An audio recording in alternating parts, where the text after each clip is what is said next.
A day of my life as a burikat in America, nandito na ngayon sa probinsya ay nagtanim ng mga gulay. Itong mga palangga.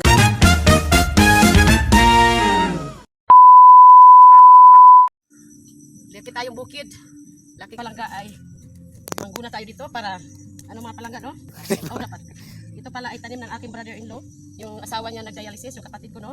Kaya lang mga palangga ay nandoon siya ngayon sa ospital, nagbabantay. So, ito ay kami na mag-continue magtanim dito habang wala siya kasi busy siya, no? Ayan, kasi marami ng ano. So, marami ng sagbot. So, pinanuhan ka yung aking pamangkin. So, dito kami, gagayad ko sila kung paano magtanim. As you can see, marami na dyan ang tinanim, no? At doon, ano na yan. So, yun, ang ganda ng mga lupa. Kapag may tanim, may anin ka. So, yan dyan, mga tanim ng aking brother-in-law. So, pagbili pa ko maraming talong. Yan. So, grabe kainit. Yan, mga palangga, no? Ano lang ang makarelate dito? Mahirap lang. Yung mahirap lang. Pero kung mayaman ka, wala ka nito. Hindi ka marunong maguna. So, yan. Relate man, relate. Relate yan, mga palangga. So, daming ano, daming subay. So, yan. Kailangan imo ng kuanon kay para ano, bunga mo kay mahal kayo ang kay katulog ang singot, oh. Mahal kayo ang gulay. Grabe ka mahal ang gulay dito sa probinsya. 70 ang kilo ng talong.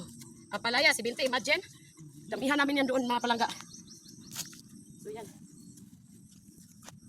So, mga palangga, ano lang ang may ano dito. Yan.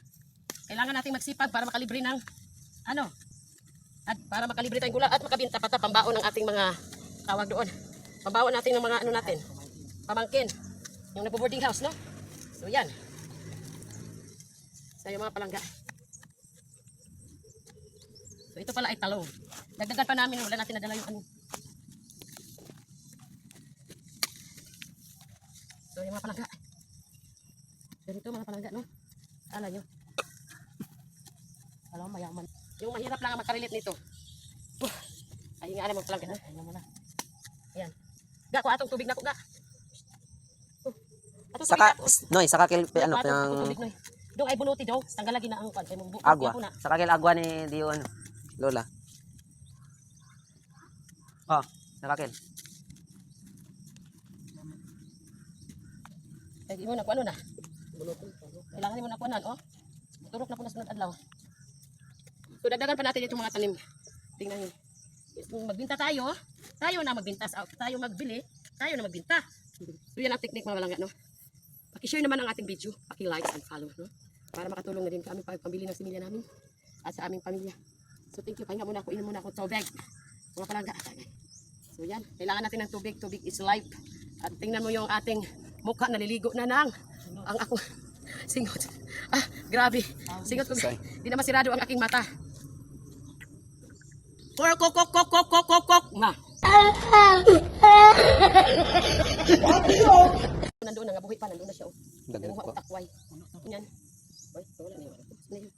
Bakit? Ilan ba yung ano? Kailangan ko mag-gloves kasi ayaw niya masugat-sugatan, makagat ng lamok. Kailangan balutin ko daw yung katawan ko. So, alam mo yung mga palangga.